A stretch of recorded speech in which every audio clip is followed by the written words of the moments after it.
اعوذ باللہ من الشیطان الرجیم بسم اللہ الرحمن الرحیم۔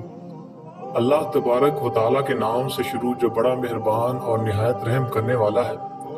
ہاروت اور ماروت کون تھے اور بابل کا کنواں کہاں پر واقع ہے، اور ہاروت اور ماروت کا جادو کس طرح کا تھا، اور یہ فرشتے زمین پر کیوں آئے تھے؟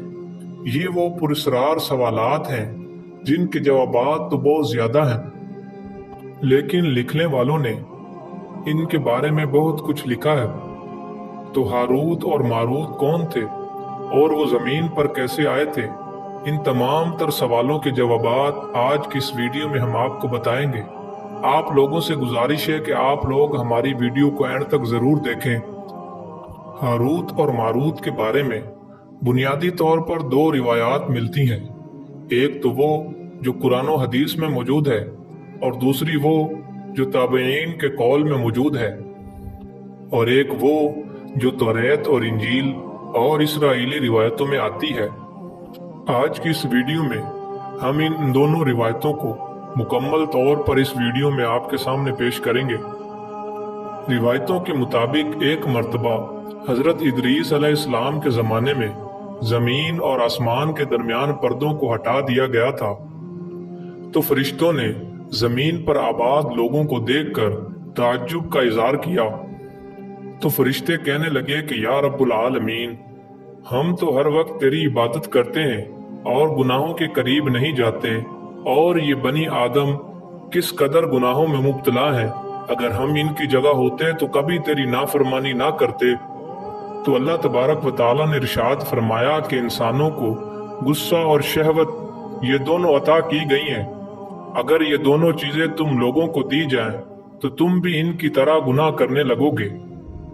تو فرشتے کہنے لگے کہ یا رب العالمین، ہم ہرگز ایسا نہیں کریں گے۔ تو اللہ تبارک و تعالیٰ کے حکم کے مطابق فرشتوں کی جماعت میں سے فرشتوں نے دو بہترین اور پرہیزگار فرشتوں کو منتخب کیا جن کا نام ہاروت اور ماروت تھا۔ تو اللہ تبارک و تعالیٰ نے ان دونوں فرشتوں کے اندر انسانی فطرت اور شہوت کو ڈال کر ان دونوں فرشتوں کو زمین پر بھیج دیا۔ تو وہ دونوں فرشتے ہاروت اور ماروت زمین پر خوبصورت انسان بن کر آئے اور قاضی کے کام پر منتخب ہو گئے، جہاں پر وہ دونوں فرشتے لوگوں کے درمیان فیصلہ کیا کرتے تھے۔ تو ایک دن ان دونوں فرشتوں کے پاس ایک عورت اپنا مقدمہ لے کر آئی اور ان سے کہنے لگی کہ میرا شوہر مجھے بہت زیادہ تنگ کرتا ہے۔ تو جب ہاروت اور ماروت ان دونوں نے اس عورت کے حسن کو دیکھا تو یہ دونوں فرشتے اس عورت کی طرف مرغوب ہو گئے اور اس عورت سے زنا کرنے کی خواہش کر بیٹھے۔ تو وہ عورت ہاروت اور ماروت سے کہنے لگی کہ میں یہ تمہاری خواہش تب پوری کروں گی جب تم شراب پیو، بتوں کی عبادت کرو اور میرے شوہر کو قتل کرو۔ تو ہاروت اور ماروت نے شراب کو چھوٹا گناہ سمجھ کر پی لیا اور نشے کی مستی میں دو اور کبیرہ گناہ کر بیٹھے۔ تو اس عورت نے ہاروت اور ماروت سے آسمان پر جانے کا منتر بھی سیکھ لیا، جس کی مدد سے ہاروت اور ماروت آسمان پر جایا کرتے تھے۔ تو جب یہ عورت اس منتر کے ذریعے آسمان پر گئی تو اللہ تبارک و تعالیٰ کے حکم کے مطابق اس عورت کو ستارے کی شکل میں تبدیل کر دیا گیا۔ چونکہ اس عورت کا نام زہرہ تھا، اس لیے وہ سیارہ زہرہ کہلایا، جسے آج وینس کہا جاتا ہے۔ تو اس گناہ کی وجہ سے ہاروت اور ماروت وہ اسم اعظم بھول گئے جس کو پڑھ کر وہ آسمان پر جایا کرتے تھے، اور اس گناہ کی وجہ سے ہاروت اور ماروت کو سزا کے طور پر بابل کے کنویں میں لٹکا دیا گیا، جہاں پر وہ تا قیامت اسی طرح قید رہیں گے۔ یہ ایک اسرائیلی روایت ہے جسے امام ابن کثیر اور امام فخر الدین رازی افسانہ اور کہانی کہہ کر سختی سے منع فرما دیتے ہیں اور اس کو رد کر دیتے ہیں۔ ہاروت اور ماروت اور بابل کے کنویں کے بارے میں ایک اور روایت کثرت سے بیان کی جاتی ہے، جس کے مطابق ایک زمانہ ایسا تھا جب شہر بابل روئے زمین پر تہذیب و تمدن کا مرکز تھا۔ یہاں کے لوگ باطل خدا کی پرستش کیا کرتے تھے۔ یہ لوگ اپنی قسمت ان سے وابستہ سمجھتے تھے۔ اس لیے یہ لوگ علم نجوم اور علم فلکیات میں بہت زیادہ ماہر تھے۔ ان کے بت خانوں میں ستاروں کی پوجا کی جاتی تھی۔ یہ لوگ جادو اور تنتر منتر اور سفلی کو بہت زیادہ اہمیت دیا کرتے تھے، اور اس علم کے ذریعے یہ لوگ معاشرے میں بہت زیادہ فساد پھیلاتے تھے۔ یہ لوگ جادو اور تنتر منتر میں بہت زیادہ آگے بڑھ گئے تھے۔ ان لوگوں کے اندر بہت بڑے جادوگر موجود تھے، اور ان لوگوں کی تاریخی کتابوں کے اندر ہر طرف جادو اور تنتر منتر ہی نظر آتا ہے۔ ان لوگوں کا جادو بہت دور دور تک مشہور تھا، یہاں تک کہ شہر بابل کا باشندہ ہونا ہی جادوگر ہونے کی علامت تھا۔ تو جب حضرت سلیمان علیہ السلام کی حکومت آئی تو حضرت سلیمان علیہ السلام نے ان لوگوں کو اس شرک سے منع فرمایا۔ تو حضرت سلیمان علیہ السلام نے ان کی جادو اور سحر کی کتابوں کو جمع کر کے اپنی عظیم کرسی کے اندر دبا دیا، تاکہ اس فتنہ انگیز علم کا جڑ سے ہی خاتمہ ہو جائے۔ تو جب حضرت سلیمان علیہ السلام کی وفات ہوئی تو شیطان نے ان کتابوں کو دوبارہ کھود کر باہر نکالا۔